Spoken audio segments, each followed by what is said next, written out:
Hi guys, welcome back. So it's January, it's bitter cold out there today and we've got some fancy new pellets to have a little play with today. These are the Crosman Premier Piranhas. They're a 10.5 grain 177 pellet, so a relatively heavy pellet in the grand scheme of things, certainly up towards the maximum weight that I'd want to be shooting in sub 12. Now interestingly, I've never seen these before. I've used various Crosman pellets before and the Premiers, the standard ones, but these have got quite an interesting tip to these. So they're squarely aimed at sort of pest control in the hunting market, but they've got this sort of castellated, sort of vicious looking tip. So they're a semi-flat head design and they've got almost a pressed in star as the tip. I've got some close-up pictures that I'll put up, so it's certainly an interesting looking pellet. We're going to test these today through the Airmaks Katran and we'll also take the XTI out as well.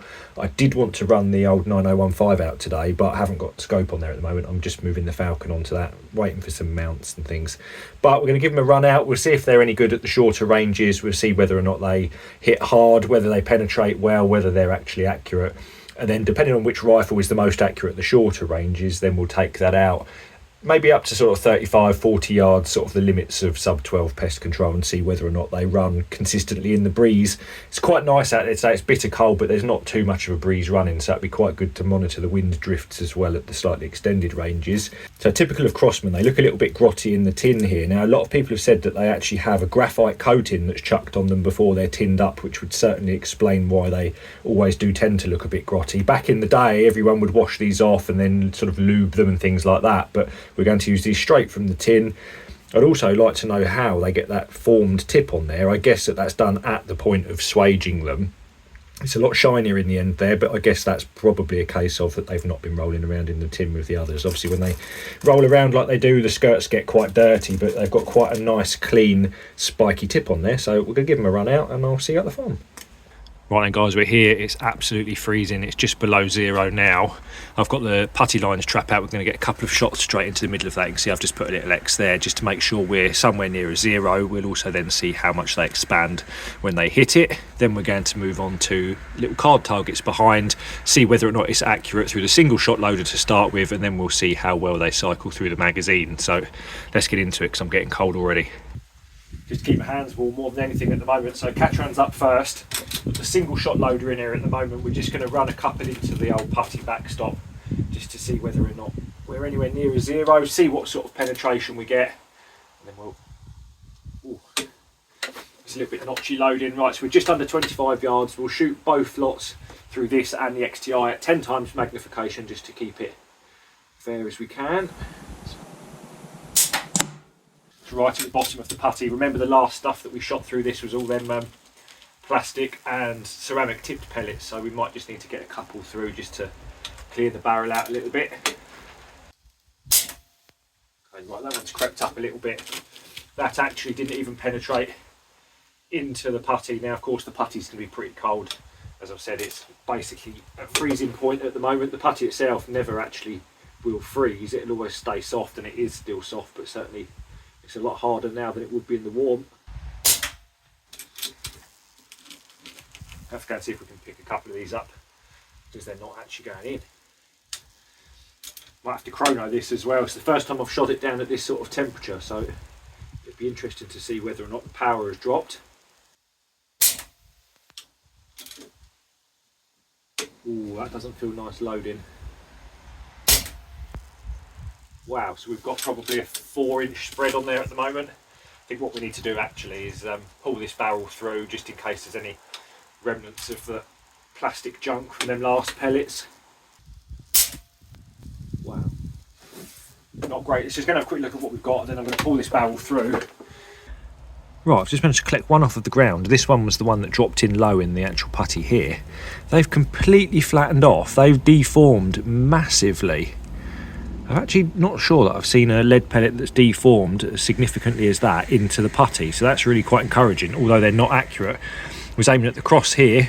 Hopefully you can just see that there. So they're scattering all over the place. I'm going to quickly pull this barrel through, make sure there's no fouling from them last pellets, and then we'll go again. But first impressions, if they turn out to be accurate, they deform significantly. That's ridiculous. Right, I've just given the barrel a good couple of pull-throughs. There's nothing immediately obvious there. No obvious fouling, no remnants of them plastic pellets. But I've just been back down. I've swapped the cards over now, so we've got rid of the putty lines tray, and I've got the target card out. I've just found another one on the floor which I missed a minute ago, and it's really heavily deformed. We'll have a look at them when we get back home, because as it stands, I think these are probably deformed on impact more than any lead pellet that I've seen before. So quite interesting, but they don't load nicely. I don't know how much, or I don't know how many more of these we're going to end up running through here, because I feel flipping awful. Right, so middle row, third from the left, just going to aim square at the target, and we'll see if we can get something of a group. Left and low. I'm going to chrono this up later as well, because I've got a feeling that the power has dropped a bit now it's got this cold. Oh god, that feels awful loading.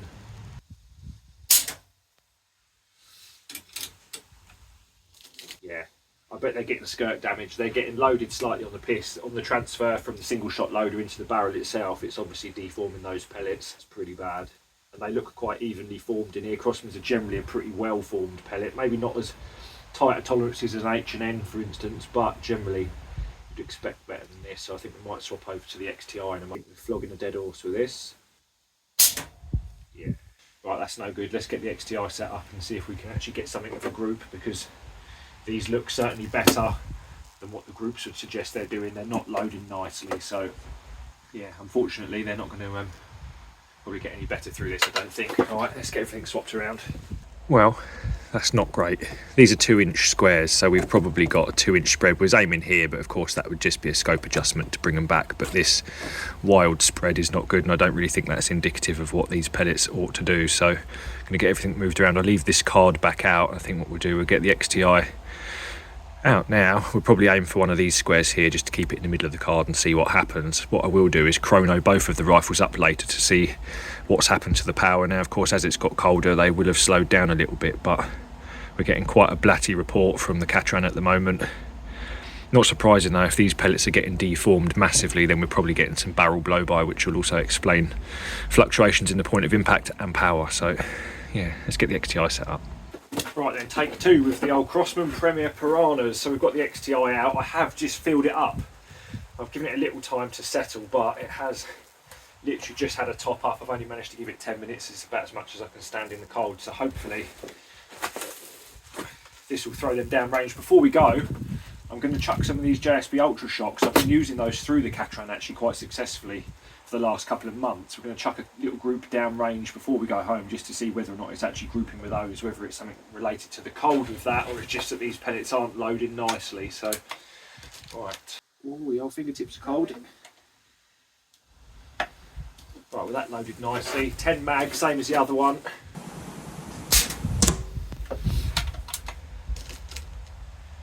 Right, so it's just a little bit lower than the 0 for the JSB heavies that this would normally run. Now of course the temperature has dropped a lot. You'd expect a small drop in your point of impact, plus these are a little bit heavier as well. So first shot looks pretty good. That's crept up a little bit. At least they feel nice and slick loaded in this. They're going in beautifully. Oh man, that one dropped way low. So from previous testing with the XTI and the 9015, we know that all of the barrels that I've got in the 9015 and this barrel, they normally take about half a dozen shots for a new pellet to settle down. So we'll get a few more through and see whether or not that happens.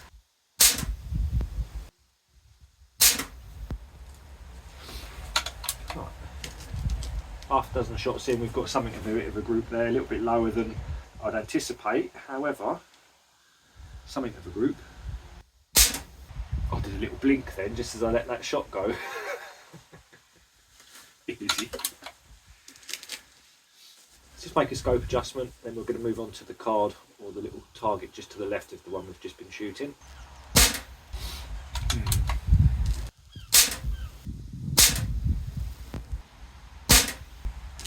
And they're still pretty wild, not quite as bad as through the Katran.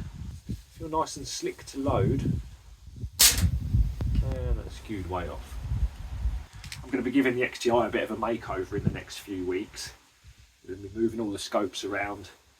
Probably going to get another Falcon scope for this, move the other Falcon onto the 9015, And then we've got a new comp gun, a PRS sort of ARL based comp gun that we're going to start a little build on the channel of, and then we'll put the Archon onto that and have a little bit of a move around.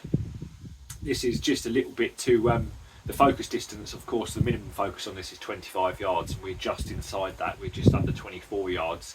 We've got a tiny little bit of blur there, which is going to be a bit annoying going forward for all of our testing, especially as this is the only sort of sheltered spot we've got on the farm really to play on. So I'm going to probably go back to a Falcon on the main rifle for the channel, then the other discipline specific ones will get scopes specifically, because this is going to be perfect for the longer range when we're dialing, but it's a little bit of a stretch to use it at these shorter ranges. So we'll carry on for the moment though. They don't look very stable. I saw that one all the way down, saw that through its flight path. Got a little bit of a flash off the back of that one. If anything, they seem to be getting worse. They're definitely not great. Let's give it a few more shots. We'll just give it a fair crack of the whip to see whether they settle into the barrel, but I would have expected slightly better than that already.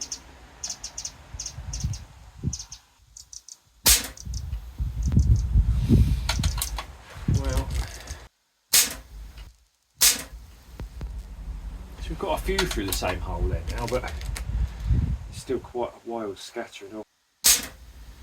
Right, just going to move down to the target below the one we've just been shooting. Don't know if you just saw me nod my head slightly behind the scope there. I was just checking how much parallax error, if any, that I could induce, just to see whether or not it's possible to skew them up that high, and it's not. I can induce maybe a millimetre or two of parallax error with a really poor head position, nowhere near an inch. We're definitely going to have to come back to these and test them when it's a little bit warmer. Now, of course, my average group size today will be slightly larger than it would be in nice warmer conditions. Of course, I am cold a little bit, the rifles are cold, everything's freezing. However, I would expect to be able to easily keep all of those in them little red circles without any problem. I think what we may well do, just to see what happens, we'll chuck a couple of these Ultra Shocks through this, just do another couple of groups on the other side of the card. Now, we've used these Ultra Shocks before through this. They're okay, they're not perfect, but they're a lot better than what these are showing at the moment. At least then it'll give us an idea of whether it's just me, whether it's the cold, whether it's the rifles, where they're struggling in the cold. But we'll run some of these Ultra Shocks through now and see how that pans out. I'm going to go move the camera about and we'll go on to the other side of the card. Right, we've moved everything around, so we're just going to chuck some of these through. So these are a known half decent pellet in these. They weren't the best by a long shot, but they were certainly better than what I've been able to get with these Crosmans today. Of course, we've just been shooting these harder ones. We're going to swap over to a softer JSB, so the first few shots will probably take a little while to settle in, but I'm just going to move over to the target on the right of the card, get a few of these off just to see what's going on. I expect the first few will be a little bit wayward. Haven't cleaned the barrel or anything since using the others, just gone straight from one to the other.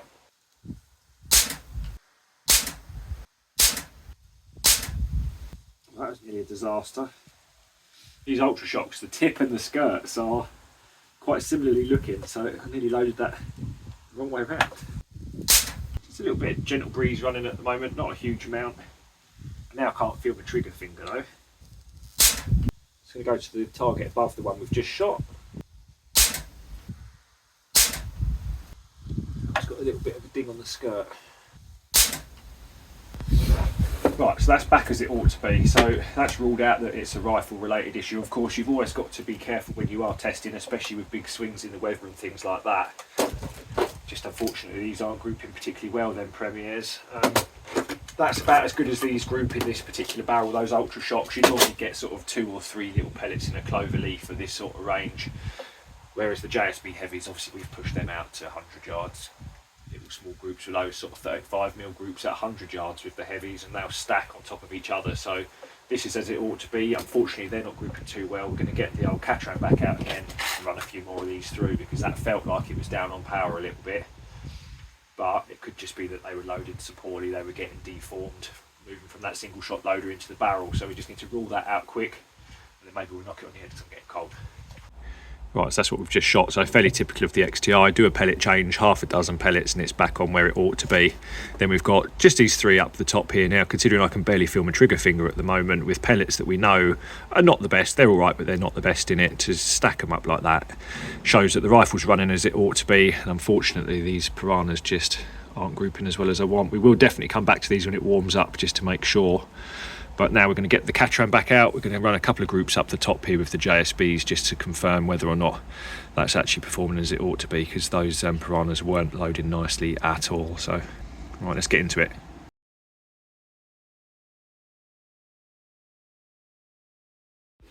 Right then guys, we're back. It is bitter cold. It's just about -2 degrees out there now, so getting colder as the evening's drawing in. Unfortunately, the Premier piranhas, I just couldn't get any sense out of them at all today. They actually look fairly well made. They look quite consistent. They felt consistent loading into the XTI. Unfortunately, I just couldn't really get anything of a group. I mean, we've got the best part of a 2-inch spread on here. We got a few that would go through the same hole, followed by a bit of a wild scattering around them. I did re-chrono the Katran actually just before I came home, and that has dropped just over 30 feet per second from its sort of low 5-6 degree temperatures that I'd been shooting at before Christmas. So that can be explained with air density changes. That's quite common for them to slow down. Now the XTI, looking at these groups here, this is probably only a pellet's width of additional drop, so that's likely to be a bit less. That has so far been quite stable over the temperature change and humidity changes, things like that. It's been pretty good, but what we will do going forward is make a note of all of the temperatures through next year that we're doing any testing. We'll keep a chrono record and see how and if the temperature affects it. It should do. All of the PCP rifles, as it gets colder, will generally slow down. As it warms up, they will speed up a little bit, but this seems to be pretty stable so far. Into the old putty backstop. Now it is cold. This is a bit harder than it would be, of course, when it's warm, but they barely penetrated at all. They've deformed massively. They've almost expanded like a slug would do. They've gone completely flat. So if you have a barrel that shot these with a decent degree of accuracy, I would suggest that they might make a decent hunting pellet, a pest control pellet, because that deformation is going to dump all of the energy into the target. Should be lights out, no bother. But yeah, a bit disappointing. I was hoping for better. Generally the Crosmans, and certainly the Premiers, so the normal dome-headed ones, we've done fairly well with those. We've got a few videos on them. In fact, when it warms up a bit, we are going to compare the standard Premiers, so the current ones that are in the tins, to some of the 1990s boxed versions. I've managed to get my hands on some really old ones, so we'll be able to see whether the new ones are actually any better than the legendary older ones. So there's quite a lot still to do, but unfortunately, yeah, we couldn't really get much in the way of a decent group out of those. Found out that the Katran really doesn't like the cold. I mean, that's as cold as I'll ever get out shooting now. I could barely feel my trigger finger by the end of it. So yeah, bit of an anticlimax, unfortunately. I was hoping that these would be a little bit better. I thought they would be. They certainly look like they should be better. But yeah, unfortunately, despite a load of deformation on impact, which is a good thing, just couldn't really get a group out of these ones. But we will come back to them when it warms up a bit. So that'll do it for this one, guys. Hopefully I'll catch you, well, if it stays super cold, then we may well end up doing a couple of woodworking projects, because it wasn't fun being out there today when it was that cold. So I'll see you in the next one.